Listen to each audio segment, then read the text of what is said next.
Indonesia adalah negara besar. Indonesia adalah bangsa besar. Buat saya, ini prinsip yang paling penting mengelola sebuah negara besar seperti Indonesia.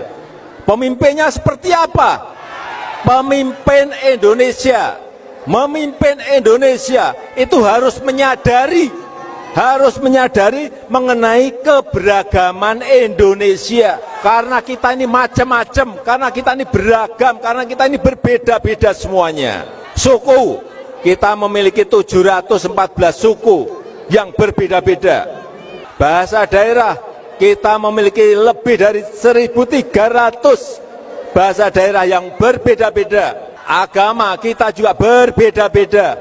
Oleh sebab itu, pemimpin itu sekali lagi harus menyadari mengenai keberagaman Indonesia.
Berbagai masalah yang menghambat pertumbuhan ekonomi di NTT tak pernah terpecahkan.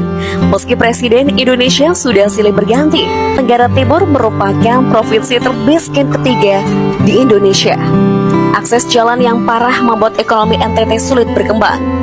Hasil pertanian dijual dengan harga yang murah, namun harus membeli kebutuhan pokok dengan harga yang mahal. Permasalahan ekonomi semakin komplit dengan anjloknya hasil pertanian akibat kekeringan yang kerap melanda di musim kemarau. Jangankan mengairi pertanian, mendapatkan air bersih saja mereka sangat kesulitan. Namun semua berubah setelah Jokowi menjadi orang nomor 1 di Indonesia. Di era Jokowi, Nusa Tenggara Timur mendapatkan perhatian penuh dari pemerintah. Presiden Jokowi membangun Jalan Nasional Trans Timur sepanjang 314 km, serta jalan perbatasan Indonesia Timor Leste sepanjang 179 km. Jokowi juga membangun bendungan untuk mendukung industri pertanian sekaligus sebagai suplai air bersih. Karena kunci kemakmuran di NTT ini adalah air. Air. Begitu ada air, saya yakin tidak lama lagi NTT akan makmur dan tidak menjadi provinsi yang kategorinya kalau di negara kita masih pada kondisi yang kurang. Kita lihat nanti.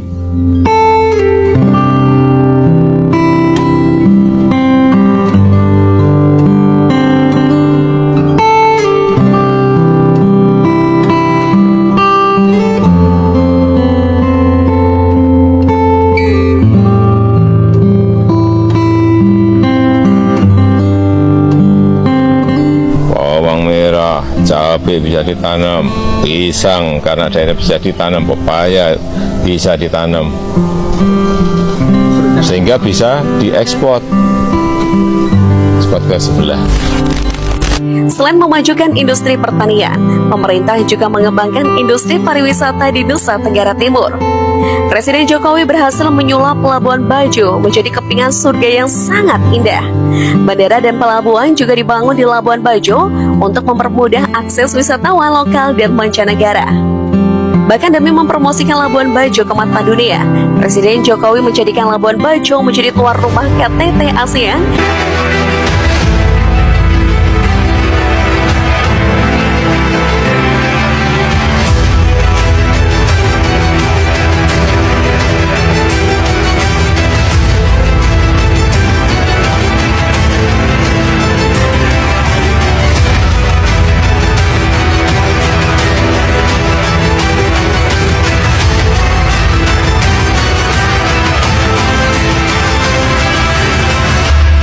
Harapan kami, khususnya saya sebagai pelaku pariwisata, dengan Labuan Bajo yang baru sekarang ini memberikan peluang lapangan pekerjaan yang baru buat kami semua, buat masyarakat NTT.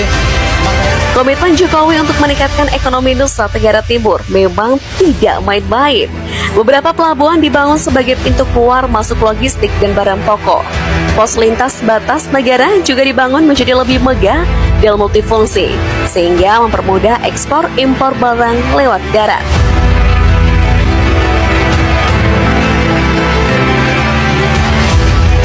Hanya di era Jokowi, ex-pejuang Timur Timur diperhatikan oleh pemerintah.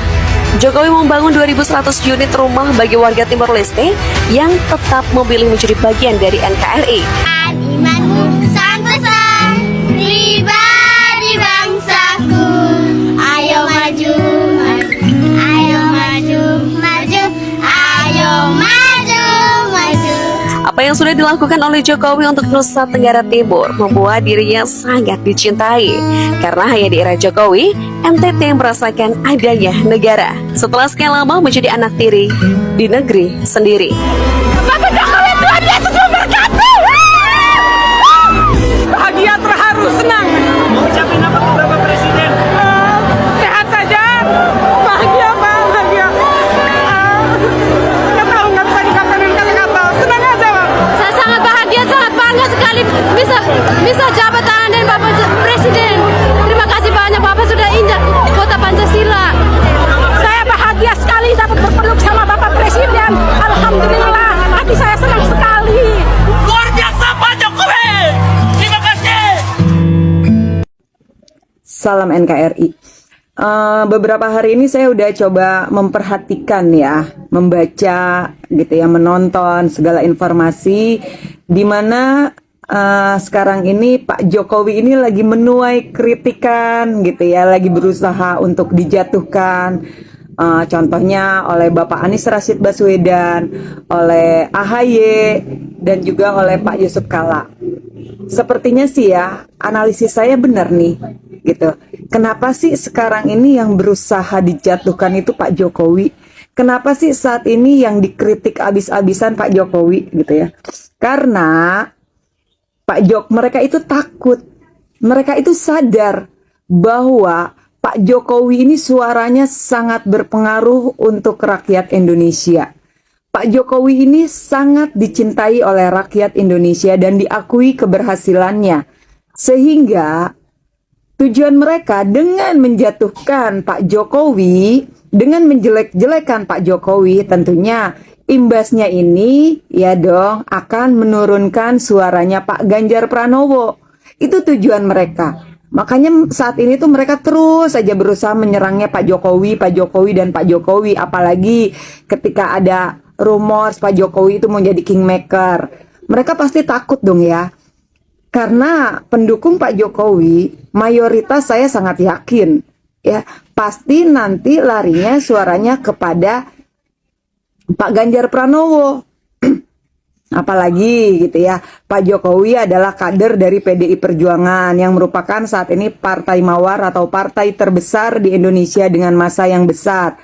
Yang terbukti gitu ya, kehadiran Pak Jokowi membawa perubahan untuk Indonesia. Mereka takut gitu. Apabila Pak Jokowi prestasinya terus naik dan semakin dicintai rakyat, maka nama Pak Ganjar akan naik dan pastinya mereka tidak menginginkan PDI Perjuangan itu menang. Mereka itu berusaha menghancurkan PDI Perjuangan. Buat mereka PDI Perjuangan, Pak Ganjar, Pak Jokowi itu lawan terberat mereka. Makanya kalau diperhatikan, pendukungnya Bapak Anies Rashid Baswedan itu lebih banyak menghujat, mencaci maki Pak Jokowi, Pak Ganjar, dan PDI Perjuangan, gitu ya. Kalau ke Pak Prabowo saya perhatikan tidak terlalu ekstrim seperti serangan yang dilakukan kepada Pak Ganjar Pranowo. Yuk, makanya kepada teman-teman yang memang pendukung Pak Ganjar, kita sama-sama bersatu, kita tetap harus mempertahankan, menjaga nama baik Pak Jokowi agar Pak Ganjar pun namanya tetap terjaga. Kalau ditanyakan kepada saya, Presiden Jokowi, kenapa kalau mau bangun tuh yang cepat sebetulnya, imbal baliknya itu di Jawa. Paling cepat itu. Secara ekonomi cepat masuknya, secara politik juga imbal baliknya di Jawa. Tapi saya katakan tidak. Kenapa dibangun Trans Papua? Itulah yang namanya keadilan sosial bagi seluruh rakyat Indonesia.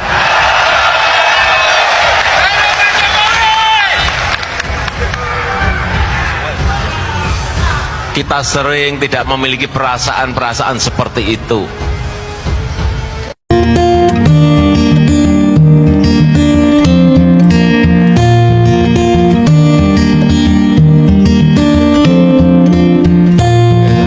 Hari ini kita mulai menanam seperti di daerah-daerah yang lain.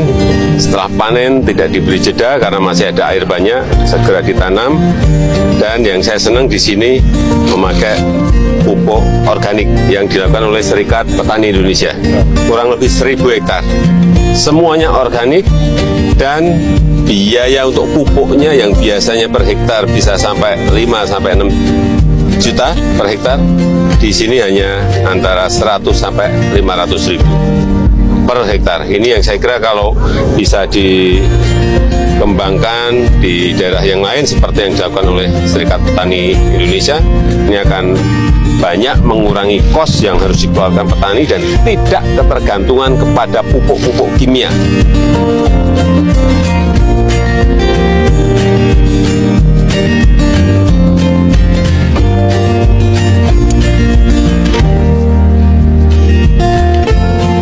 Organik itu bagus Pak, hasilnya bagus dan untuk tanaman bagus. Biasanya kalau kimia harganya kan mahal, kalau organik lumayan rendah Pak harganya.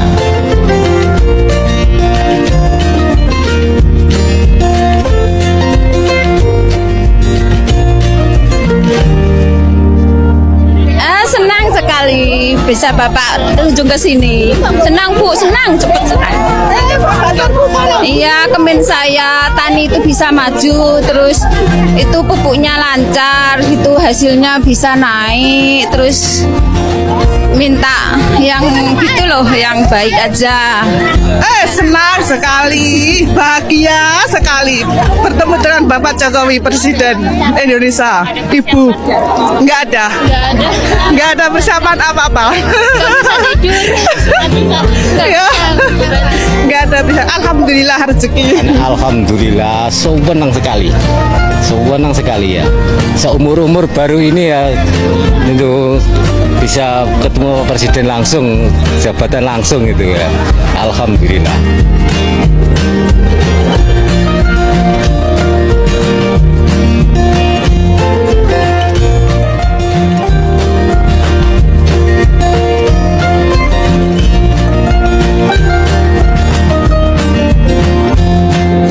Oke guys, Assalamualaikum warahmatullahi wabarakatuh. Salam, Om Swastiastu, Namo Buddhaya, salam kebajikan dan salam sejahtera untuk kita semua. Saudara, dalam muatan video tadi, ketika kita menyimak apa yang dilakukan oleh seorang Presiden Joko Widodo, memang sangat luar biasa. Dalam muatan video tadi, kita menyimak bersama, kita mendengar bersama, bagaimana pesan-pesan penting dari seorang Presiden Joko Widodo dalam mencari pemimpin di bangsa ini. Bagaimana pesan-pesan penting yang disuarakan langsung oleh seorang Presiden Joko Widodo untuk menyadarkan kita agar kita mampu untuk mencari figur pemimpin yang benar-benar mampu untuk mengayomi, untuk memimpin bangsa sebesar Indonesia ini. Saudara, kita ketahui bersama bahwa Indonesia ini begitu beraneka ragam. Indonesia terdiri dari berbagai macam suku, terdiri dari berbagai macam agama, berbagai macam ras, etnis, budaya, dan lain sebagainya, yang kesemuanya itu disatukan dalam Bhinneka Tunggal Ika. Sehingga tadi kita mendengar bersama-sama bagaimana dengan begitu tegas Jokowi menyampaikan hal itu kepada kita semua, bahwa carilah pemimpin yang benar-benar berjiwa besar, pemimpin yang benar-benar memahami tentang keberagaman, pemimpin yang benar-benar nasionalis, pemimpin yang mau turun ke rakyatnya. Itu adalah poin-poin penting yang wajib kita simak bersama, yang wajib kita renungi bersama jika kita menginginkan agar negara ini bisa maju, negara ini bisa makmur, negara ini bisa jaya seperti negara-negara maju lainnya. Dalam muatan video tadi juga, kita menyimak bersama bagaimana perjuangan dari seorang Jokowi dalam membangun infrastruktur yang ada di Provinsi Nusa Tenggara Timur, sehingga rakyat yang ada di Provinsi Nusa Tenggara Timur sangat mencintai seorang Presiden Joko Widodo. Bahkan rakyat Nusa Tenggara Timur menginginkan agar Joko Widodo bisa lanjut ke periode ketiga. Namun hal itu masih bertolak belakang dengan konstitusi. Karena sampai saat ini kita belum mendengar ada amandemen undang-undang agar seorang Presiden Joko Widodo bisa menjabat 3 periode itu. Namun, apapun yang terjadi, yang jelas bahwa rakyat di Provinsi Nusa Tenggara Timur pasti akan mendengar komando dari seorang Presiden Joko Widodo. Siapakah sosok yang tepat? Siapakah pribadi yang tepat yang mampu untuk melanjutkan kepemimpinan di negara kesatuan Republik Indonesia ini? Semoga pesan-pesan penting dari seorang Presiden Joko Widodo tadi dapat menyadarkan kita, dapat menambah wawasan kita dalam berpolitik, dapat menambah pengetahuan kita, agar suara hati kita, suara hati nurani kita bisa benar-benar memilih figur atau sosok yang benar-benar tepat untuk menjadi the next Jokowi di periode 2024 sampai 2029.